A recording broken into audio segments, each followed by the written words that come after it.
I'm Parker Duffey with Tailgate Guys, and I'm here with Athletic Director U. And I've got a guest and a good friend of mine, a longtime colleague, Jeremiah Donati at TCU, Director of Athletics. Welcome. Good to see you, Parker. See you too, man. Thanks for having me. Yeah, absolutely.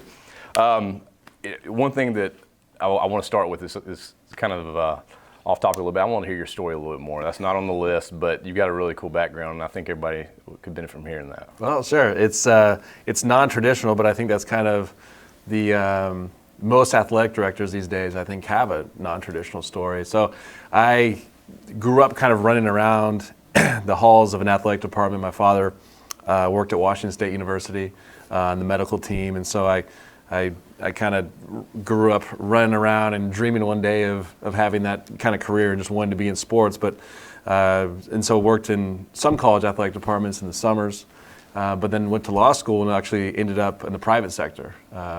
Where'd you go to law school? Whittier Law School, President Tricky Dick Nixon's alma mater. There you go. And so ultimately ended up working with Lee Steinberg, who's of course the famous sports agent, was a wonderful mentor to me, and represented professional athletes, college coaches, administrators, professional boxers. Yeah.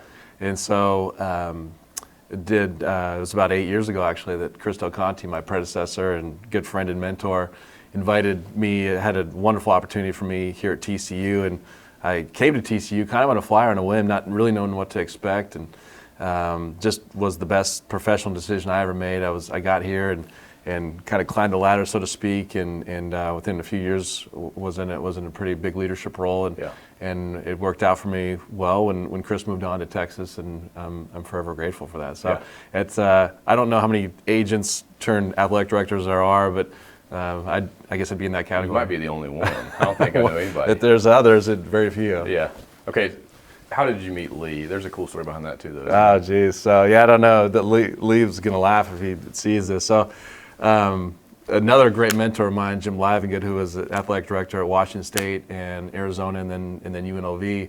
When I finished law school, Lee worked in Newport Beach, which is where I lived at the time, and I called Jim one day and I said, "Hey, Jim." I knew he knew Lee Steinberg from his time at Washington State because of Drew Bledsoe and that connection. Drew was a standout quarterback there. He said, I know Lee and I haven't talked to him in a while, but I could see if I could set you up with him and see if I could get you a meeting. And so I was like, oh my gosh, great. And Lee's got these wonderful offices in Newport Beach. And so sure enough, Jim Holds, he calls me back and says, hey, you've got a meeting with him, but you got to call and you got to schedule it.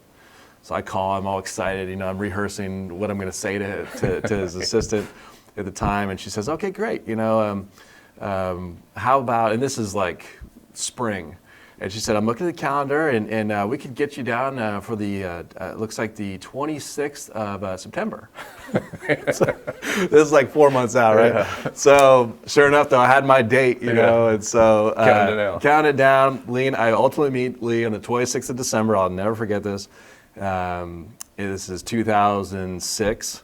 And we had a great meeting. We met for about an hour and a half. Yeah. I was told I had about 20 minutes. We met for about an hour and a half. We had a lot of similarities, the impact of our fathers in our lives, and all sorts of great connection points, if you will. And he ends with, he goes, you got a skill set we'd love to have here. Nobody leaves here, so but when that time comes, we'd like to bring you back. So that's all I need to hear. And he goes, and he goes, for all you at home, this is a big, don't forget this.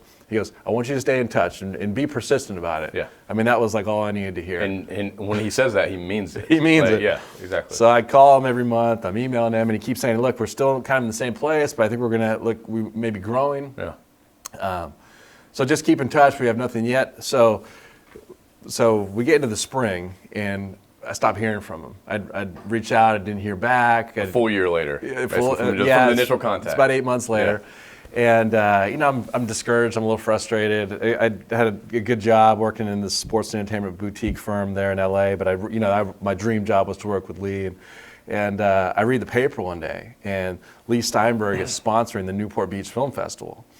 And it's like, for tickets, call here. And I'm thinking there's this huge gala, and it's red carpet, there's all these actors and actresses, and I'm thinking to myself, this may be my shot, right? So, I mean, I'm fresh out of law school, I got no money. Yeah. I go, I spent like literally my last $250 to buy this ticket. Yeah. I go buy a new suit and tie, which I later returned. I didn't have the money for that. And I go to We've this, all done that. I go to this red carpet gala, and sure enough, there's all these bright lights, cameras, strobe lights, and they're all on Lee. The reporters, everybody's interviewing him. I'm just waiting for my spot back there. I might have had a cup of courage, to build up the. And I walked. It's a true story. I walked right up to him, and he was getting water from his assistant, taking a break. And I walked right up to him, and I said, "Lee," and he turns and looks at me, and I think he's gonna forget my name. And he goes, "Jeremiah." He goes, "I've been meaning to get back in touch with you. I'm glad you're here. I think we got something for you." I'm not kidding you. Calls me in the office. It was a year and a day later. It was the 27th of September. He hired me. So really? It was persistence. It was borderline stalking. Yeah. But it worked. That's okay. It was a great lesson. And if you really want something to go, and I said, I'm just going to keep going until he tells me to leave him alone. Yeah. I'm going on those words, which was stay in touch and be persistent. That's so awesome, it's a man. great lesson. I tell people that all the time, but it really worked for me. And my experience with Lee, I wouldn't trade it for the world. It was wonderful. Best $250 you ever spent. Best $250 I ever spent. I can still remember seeing that for tickets, $250. I thought, oh my God. But it was the best $250 ever spent for me. All right, so you said a couple things here that I want to circle back around to. I don't want us to forget this. You mentioned mentors a couple times, and you're talking about the persistence in chasing that career. And I think there's a lot of people here that are curious about what you look for in employees and that type of same behavior on the other end. So I don't want to forget those things. But first, come back to your experience as an agent. You repped boxing and golf, is that right? Football. Football, Yeah, okay. Boxing, football, college coaches. Okay. That's kind of how I cut my teeth. And a lot of special projects and that type of thing. When you're in the sports and entertainment world, the agency business, if you will, is really kind of morphed into a lot of different offerings. Okay. So one thing I remember, I don't know, a couple years ago, you were telling me a story about repping some boxing, some athletes in boxing. But it was something that I really saw that you really did have a real, true passion for taking care of those athletes. And I feel like that's something that I'd be interested to hear how that real interest in representing the athletes, in some ways that's what you're doing right now, student athletes, how that's kind of transferred over. And just like we were saying, you might be one of the only athletic directors that was an agent. How's that benefited you think? Well, first of all, I think you have to have a passion for what you do, and in my case, I've got a passion for athletics, in all athletics. I mean, from rifle to sailing to football, boxing. I just love sports. I love seeing athletes perform in the things they're good at, and so in that world-class level, which is college athletics, or in this case, championship level boxing, was so fun to see them perform, and the preparation that goes into it, and the time and the energy that goes into producing a world-class athlete is really unique. Here, with 21 sports, we've got everything under the sun as far as what the different types of, from football down to rifle. There's different kinds of student athletes that have different needs, but they're all world-class athletes. One of the things we try to find ways to, improve their performance. So whether you're adding training table, improving their diet, new training methods, you're trying to find ways to help them improve their trade, if you will. It was the same deal when we were agents. When I was an agent, you were trying to find ways to help your clients perform better. And so that's very similar. Recruiting is very similar. When you're an agent, you're out recruiting clients. True. Our coaches. I haven't thought about that. Half the battle is recruiting. So what advantages are we giving our coaches from the recruiting trail? That's why you look around our facilities. We spend a lot of time and money, spend a lot of time fundraising to make sure that when someone sets foot on TCU's campus, they say to themselves, "Wow, these people are committed. They want to win here. It means something to be a student athlete here, and it means something to win here." And so. That's very similar, and I'd say those are kind of. And then the third thing I would say is just kind of generally speaking, I think you're always selling in life. You're selling yourself. You're selling a vision. You're selling TCU. You're selling services. You're selling a dream, and you're selling hope. And so I think whether you're an agent and you're selling someone on your service to represent them here, or you're selling TCU and saying, this is how you're going to become a better athlete. This is how you're going to get a wonderful degree and a wonderful experience. You're selling that experience, and I think that's people shy away from that. Oh, I'm not in sales. Well, I got news for you. We're all selling. And you know this very well. I mean, you've built an amazing company. We were talking earlier about how 4 short years ago, I think TCU was your 5th or 6th property, yes, and now you just signed your 45th property. You're one of the originals. I mean, come on, that's pretty awesome. So, I mean, you're always selling, and people, you got to embrace that. So that would be some advice I could give to folks in our industry. Don't be, whether you're in compliance or development, you have to sell yourself. You got to learn how to market yourself. we say the same thing on our side. We kind of classify our team in two categories. They're in revenue or quality of service. And quality of service is more the operational side of things, but they have to recruit staff. They have to recruit labor forces. Like, that's sales. Yeah. Everybody's selling. You're right. You're exactly right. One thing you said earlier too was you spend a lot of time and resources and money on the facilities and the quality of life for these student athletes. And I think that the conversation that we all have been hearing a lot of is the pro amateur paradigm and the perception of that. And we're here at TCU right now.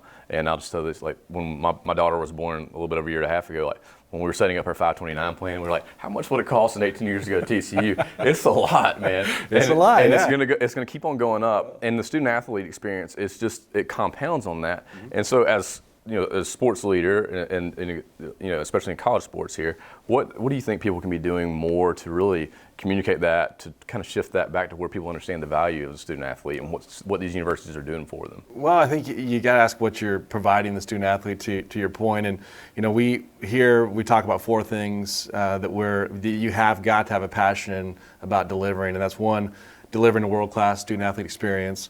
Two, from a leadership perspective, growing up our kids to become better leaders and citizens. Three, making sure they get a degree from TCU. And four, allowing them to compete for championships. So those four things, you have got to be passionate about, and that's to work here. If you're not passionate about those things, this is not the place for you. We talk about that every day. And so what you talked earlier about what those offerings are. So under each of those four, it's kind of like, that's what our offer is, if you will. In each one of those, there's many bullet points that go underneath that. And we're trying to do a better job measuring that experience from the student athlete side. And so that's one thing, one of our big initiatives this year is measuring student athlete experience, measuring fan donor experience. How do you get better? We don't need to get 50% better. Let's get 5% better. Yes. Because if we keep doing that, before and long, you're 50% better. But you gotta be able to scale it. All right, I love that you're measuring these things. Like, what gets measured gets improved. Exactly. That's so true, and that's something even our business, it changes. And the more data we have, and I know data is such a cliche word that's used right now, but it's just the information and having the access to the history to really measure that. How do y'all do that? And we talk about KPIs on our side, and this is something that we talked about on other interviews in the past. But is that something that y'all are tying in and applying that to the student experience? Yeah, and one, technology is an amazing thing. So you can get that. Technology has evolved so much since in the short, in the last 7-8 years I've been here, and so there's a way you can get that. But a lot of it is just having one-on-one time with our student athletes. We do an exit interview. That's pretty common. But just being more intentional about understanding their experience. The kids these days, you always say that. Our student athletes, we're finding it's a much more their relationship. They have a stronger relationship with their phone than they probably do anyone else closest to them. That's not a knock on them. That's everywhere. And so you've got to be, but the human-to-human contact is still a vital thing, and you've got to be able to force that, if you will, to be intentional about it. So, those are two ways. We're looking at other ways in which we can measure that. I've really challenged our executive team to find that, to find other ways, because if you're not going forward, you're falling behind, and it is all about the student athletes. So if they're not having good experience, we'll see a drop off in recruiting, we'll see a drop off in performance. So you've got to keep pushing the envelope. It's the same on the other side with the fan experience.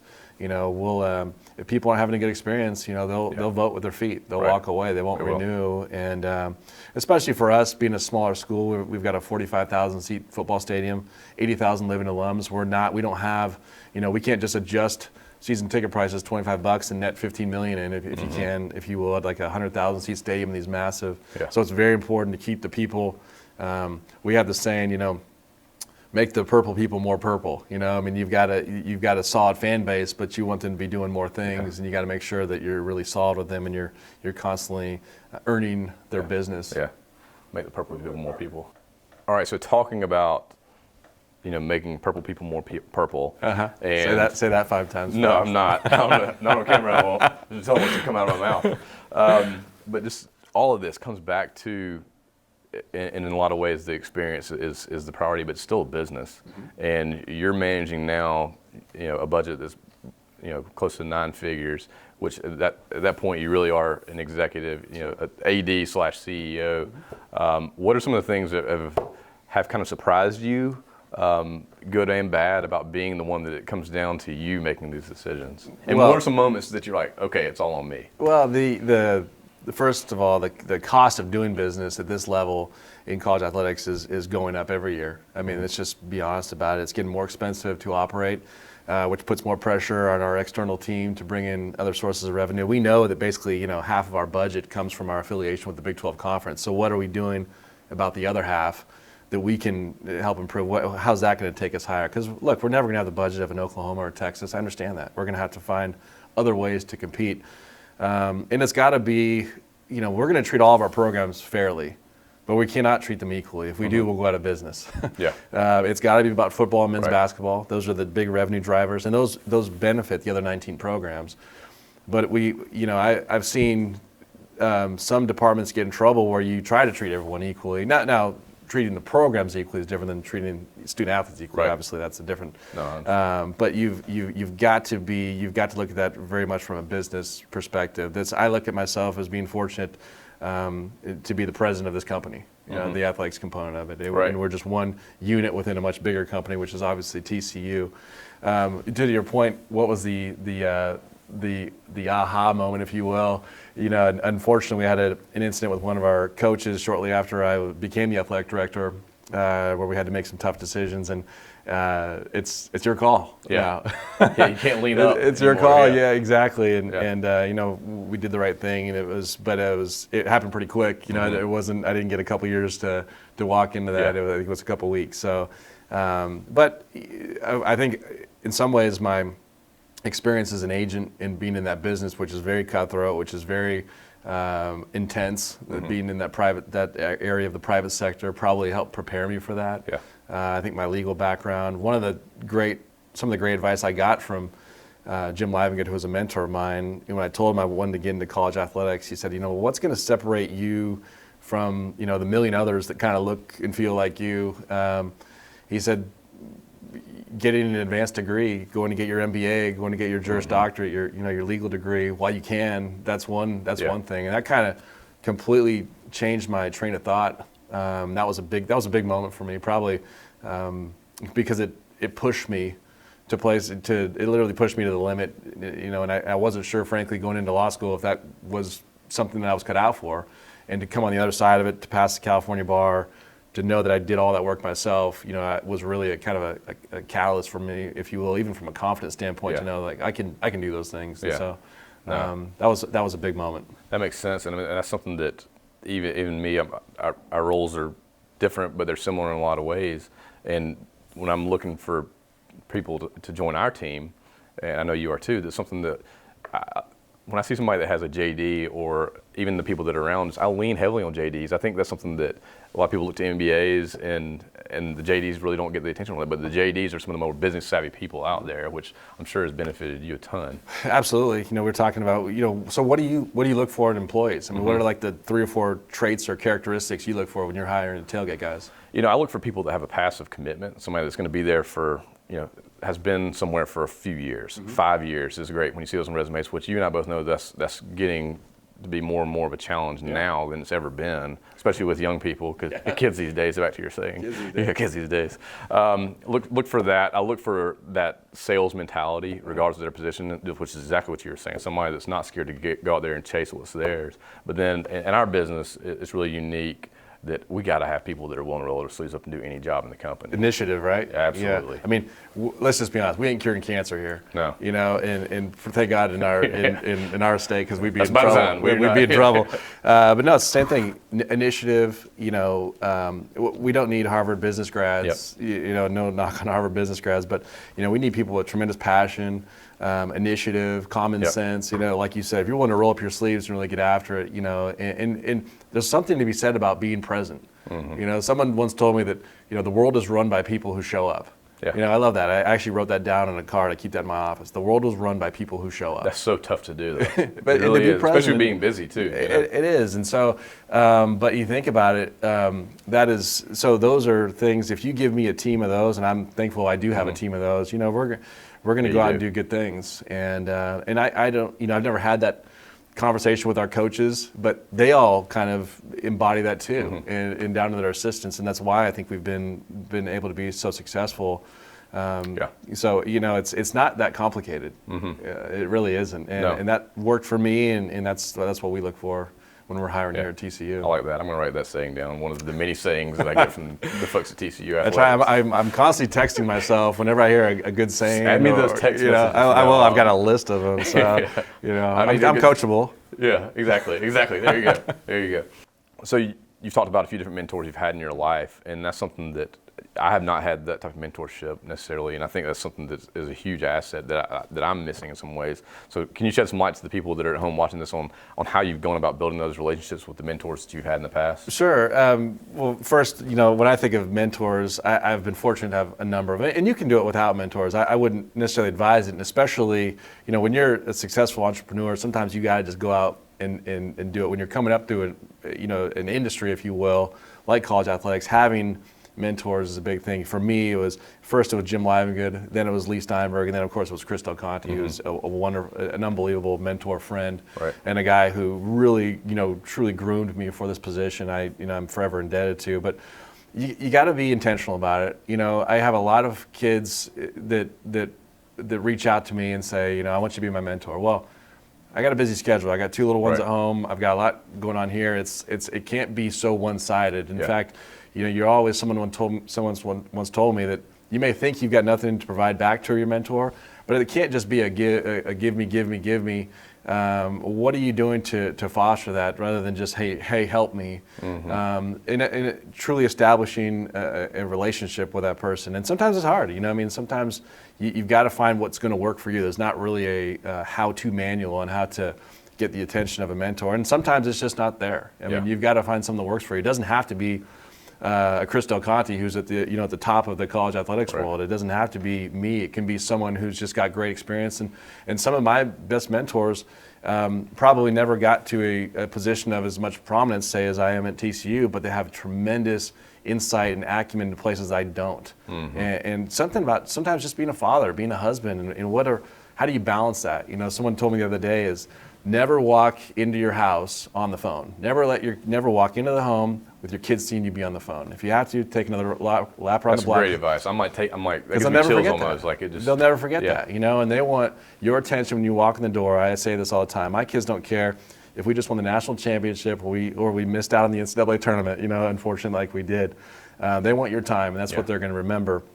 And so that was great advice I got. This is from a guy who I went to law school with, who was older than me, but I consider him a mentor. There's someone on my executive team who I consider a mentor. I come to him. He's got much more experience in this industry than I do, and he's been around for much longer. He's seen a lot of these traps, and he'll pull me aside and say, hey, this is what I'm seeing here. Mentors come in all shapes and sizes, and genders and all the rest of it. So it's not just, for those of you aspiring to be athletic directors out there, it doesn't have to be an athletic director. So just being open to that as well, I'd say, is a big thing.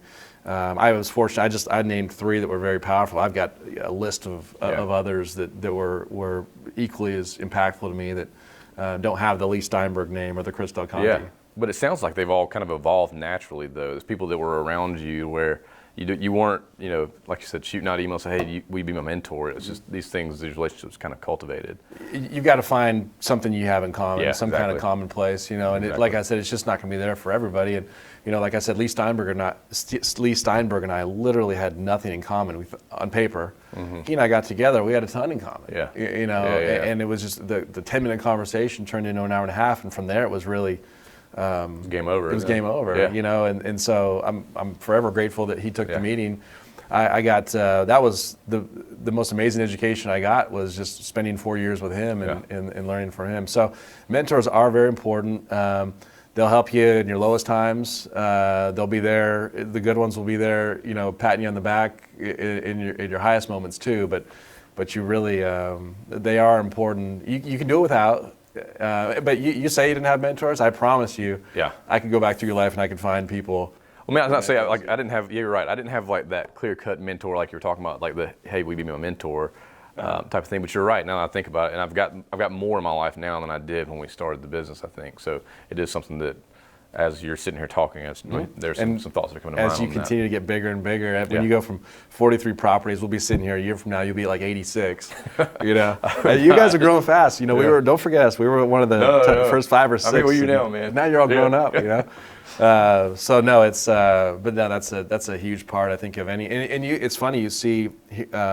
Huge Fortune 500 company CEOs talk about their mentors. You know, I mean, everyone. That's important, no matter how big you are. Having people to run things by and ideas, and if those people understand your fears, hopes, and dreams, you have something special there. Yeah. So you and I both have. You have 2 little girls. 2 little girls. 4 and 2. 4 and 2, and I have my bosses. Your youngest one's born, was it in November? In November, yeah. She's so they're ours are about the same birthday. Mine's a year behind. Yeah. Right now, but I think that's something that's changed my life and the way that I treat business. Like, what priorities do you have so you can maintain, obviously not walking with a phone, but what are some other things you do to make sure you maintain that leadership in the household just like you do in the office? Well, it's hard to, I learned this, one of the things I learned from Chris Del Conte and other athletic directors is you've got to be here on campus and you've got to be with the teams on the road so much. So that's just part of the job. And you have this home life too. So can the home life bleed into that a little bit? Can you bring your kids to games? You do a great job of that. Can you bring your kids to work? You know, like sometimes I'll my wife or I'll pick up one of my daughters and just bring her to the office. You know, set up a coloring book or the television or my phone or whatever it is, just so I get time with them, because there's nothing you can replace time with. You know, no, that's the it's the most valuable non-renewable thing we have, right? Is time. And you only get so much of it in a day, you only get so much of it in a week, and so much of it in a year. And balancing that, you got to be very intentional about it. I will literally go through my calendar and I will put no meetings, and block off 2-hour chunk, 1-hour chunk. I used to be the guy in the office really early, 7:30, 7:45 every day. You know, I always wanted to beat everybody to work. That was my thing. Well, now I'm like 8:15, 8:20, because I know from 7:30 to 8 o'clock, most days is the only time I get with my daughter. So if I can be there for breakfast, if I can take them to school once in a while, I'll continue to do that more as they get older. But that's sacred time. You know, well, sometimes I'm not able to do it every day, but just finding times and not compromising it, you know, is a big thing. It's just not saying, okay, well, I can just come and goes as the day goes. You got to just hold that time and be deliberate about it. Yesterday, I went to the airport to pick him up, you know, and blocked off the rest of the afternoon. It was about a 3-hour block, and it was just work from home. You know, work from home, be available. You're always available, cell phones and computers these days. But little things like that, you know, they sound small, but they do add up, you know. And I hadn't seen my daughters in almost 5 days, and that was huge for me. Too. Those 2.5 hours were made my whole week. So you can do it. It is possible. We put in enough hours on the other side, but it's just being very intentional about it is key. Girls are the best, aren't they? Oh my gosh, you know, I'm like your biggest Instagram follower. I was about to say, like, I follow you for parenting tips, man. I do. Like, you going to get donuts on the golf cart and things like that. That's great. That's what y'all do, bringing the girls to the game. That's our thing, you know, and the games, and you want that to be. That was such a big part of my life, was the excitement. You know, I remember going to the arena and watching Washington State play and going to the football game, and you know, and that was such a cool thing. Those memories I had with my parents and with my friends. And I want them to have that too, you know. And that's unique. No, people don't get that. You know, most people don't have that kind of access. That's the amazing thing about sports is that bond, you know. I mean, sports is the reason you and I are here talking today. That's how we met. Exactly. And that'll be a big thing for your daughter and maybe future kids. I mean, just having that, there's nothing that replaces the excitement and energy around sports. You know, I mean, there really isn't. And, you know, you get goosebumps thinking about those your top 10 moments you've had, you know, when you went to school at Auburn, those moments you'll never forget. All 5 years. All 5 years, I was a 4.5-year guy in college myself, so I get it. Half laugh, you know. Let's close this. I want to hear, you know, you've got a situation that's not so unique and that you followed, you know, you succeeded behind your longtime boss and friend, mentor. What kind of advice do you have for the people that are going to go through that? There's a handful of them out there that I'm sure they're going to do it in the next few years. Well, you know, Chris is an amazing athletic director, and he did wonderful things for TCU. You know, some people make the mistake of trying to be the person they're succeeding. You know, and there's one Chris Del Conte. You know, thank God. There's only one. No, but Chris has his style. I mean, I would look like a fool if I tried to mirror that. I have I want to play for my strengths, Right. you know. And actually, Chris and I share a lot of, similar. One of the reasons I think he and I were so successful together was because we shared similar business principles. You know, we shared similar values. Mm-hmm. You know, he really trusted me. I really trusted him. And he's a guy that, you know, when things were down, we could go in the office together and look and say, look, I don't know how we're going to get this done, but this is what there was a level of trust there. When you get into that role, you got to be yourself. You know, one of the first things I said in my press conference is that I'm not Chris. I'm not trying to be Chris. Chris is Chris, and Chris does a wonderful job being Chris. Yeah. But I'm Jeremiah, and this is what I stand for, and this is how we're going to go forward under my leadership. So I think being authentic, being true to yourself is a big thing, because even though that sounds like a basic, simple principle, it's sometimes it's tough to do. You get, still to this day, almost a year and a half into it, you get, well, Chris used to do this, and that's okay. Yeah. That's okay. And a lot of times I say, that's wonderful, but we're going to do it this way because that's what works for me. Mm-hmm. But I think being authentic to yourself, and always just understanding, Chris and I talk frequently. A lot of times it's sharing best practices, or sometimes I'll try to get to the bottom of what really happened, when he was here, or he'll call me and say, hey, how did we do that? Up at TCU, but just understanding that he and I are in a tricky spot because it's TCU versus Texas now. We're big rivals, and it's going to be, people are naturally going to pit him versus me.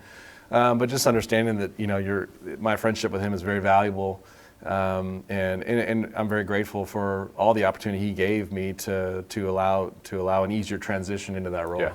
So, that's awesome, man. This is good. I enjoyed this. Thank you for your time. Thank you for your time. Thanks for all you do. I appreciate it. Same to you.